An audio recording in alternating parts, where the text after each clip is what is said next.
This video is just to introduce a page that I use a lot when people contact me, primarily people who've already quit smoking.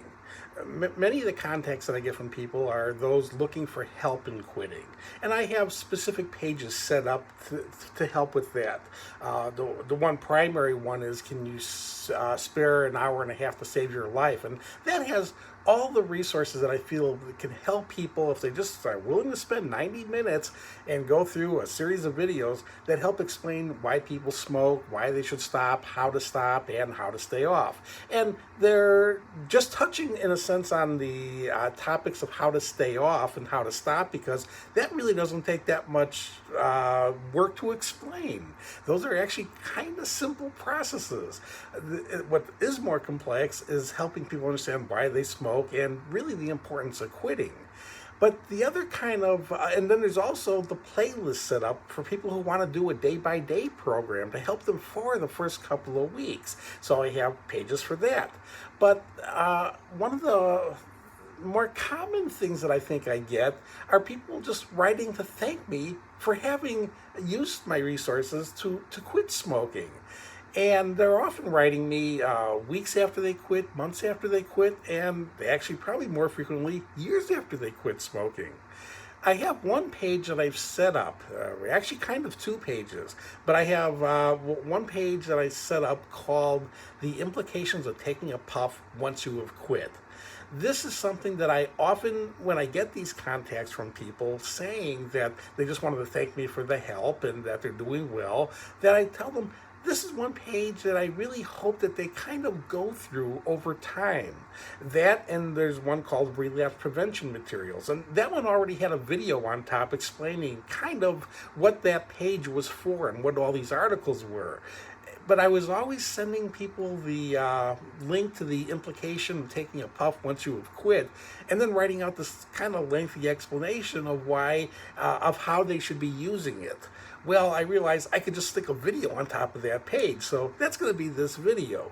The way to use this page, it's not to, there's like 30 articles on there. 30 videos links, and on each of those videos there's usually links going to other background reinforcement material tied to the specific video.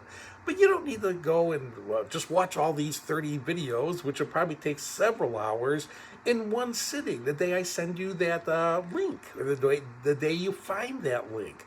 What's probably better to use is to just go through one of those articles every couple of days. And hey, if you're off for years, no, go through it maybe once a month. There's 30 articles, direct links on that page. And again, all those articles and all those videos have more links in them.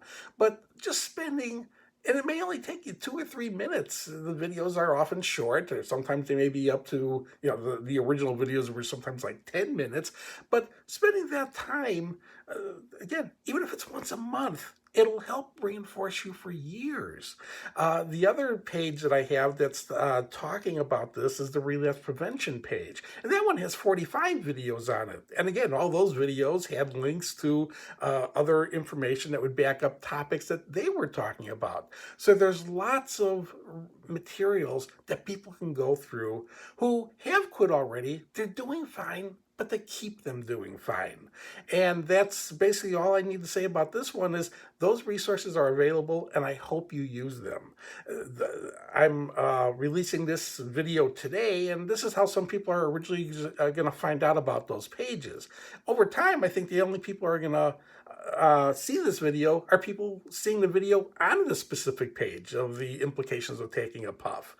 But it's a type of thing that the materials are there, and use them. They can really help you to sustain the quit. It is so much easier to keep the quit going than it is ever having to try to quit again. And that's the real risk. That's the real implication of not understanding this concept of what the implication of taking a puff is. you can lose your quit. And I guess at this point in time, I should also point out it's not just about taking a puff, it's about administering nicotine. So that means taking a hit on an e cigarette. That means administering nicotine from a patch or a gum or an inhaler, any way of getting nicotine. And again, for cigarettes, it's a matter of understanding the implication of taking a puff as taking any of these other forms of nicotine. It's putting you back into a drug withdrawal. You do not want to have to quit more than once. If you got to quit going, you do everything you can to keep that quit going. And there's actually only one thing you need to do to keep a quit going, and that's to continue to stick to a personal commitment to never take another puff